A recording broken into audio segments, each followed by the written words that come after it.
Un reportage qui nous emmène, je vous le disais, très au-delà de nos frontières, direction la République centrafricaine. C'est là que nous avons suivi un jeune opticien rémois. Il a emmené tout son matériel depuis Reims pour effectuer des tests de vue aux enfants sur place. Notre enquête du dimanche est signée ce soir Nazim Belabdelouab. Bangui, capitale de la République centrafricaine. Le pays a fait la une de l'actualité il y a 2 ans. L'armée française, à la tête d'une coalition internationale, a lancé l'opération Sangaris. Objectif, empêcher qu'une guerre civile ne ravage le pays.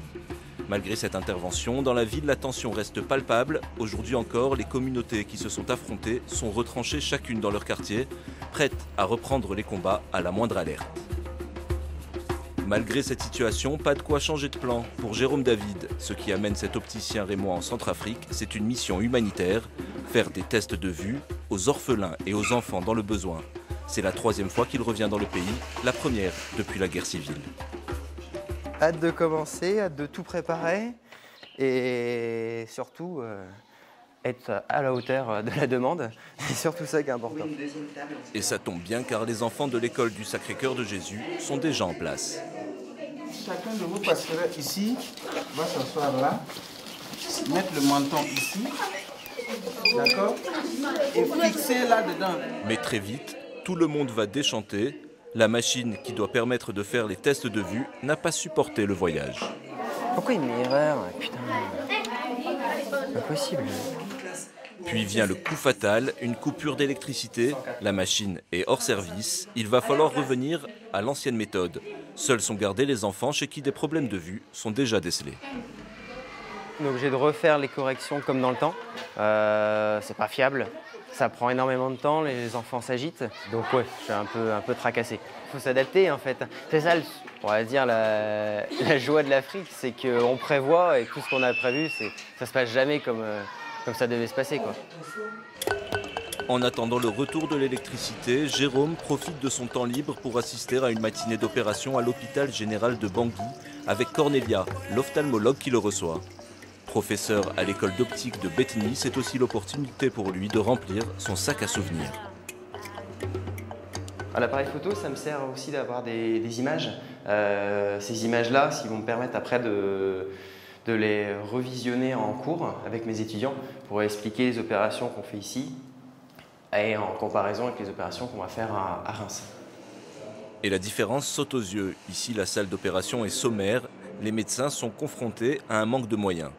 Au menu de cette matinée, 4 opérations de la cataracte. Il s'agit de remplacer le cristallin opacifié par un implant.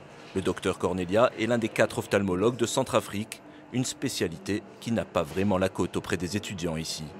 Jérôme, lui, n'en perd pas une miette, surtout lorsque le cristallin est retiré, une technique supplantée par le laser en France. Notre technique exige justement qu'on ait une bonne akinésie, donc il ne faut pas que l'œil bouge. Et elle est un peu plus longue parce que les étapes sont beaucoup plus longues aussi. On fait de grandes ouvertures, après il faut refermer.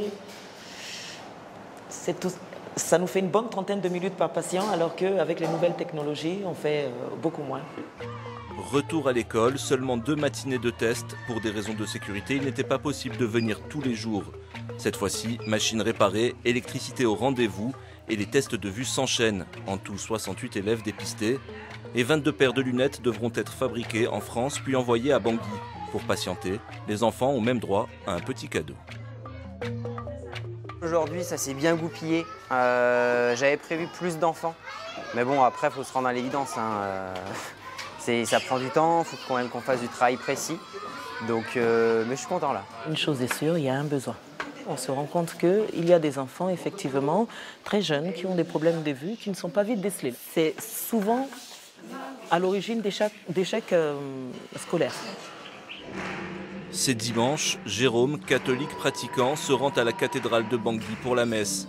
C'est une explosion de couleurs. Ici, tout le monde chante, danse et on remet même de la nourriture aux religieux. Une atmosphère festive et spirituelle nécessaire pour affronter les difficultés du quotidien. On a tenté de faire en sorte que ce que la Centrafrique vit a une connotation religieuse, mais c'est tout à fait déplacé, c'est faux. La Centrafrique a toujours vécu en symbiose entre les communautés. Je prie pour qu'il n'y ait plus de tension dans le pays, Je pense aussi à mes confrères qui sont dans les humanitaires pour qu'ils puissent remplir leur mission en toute sérénité, que je puisse aussi, moi, revenir en Centrafrique pour continuer mon travail. Une petite pierre à l'édifice pour aider la Centrafrique à se relever après la guerre civile et préparer les jeunes générations dans l'espoir de meilleurs lendemains.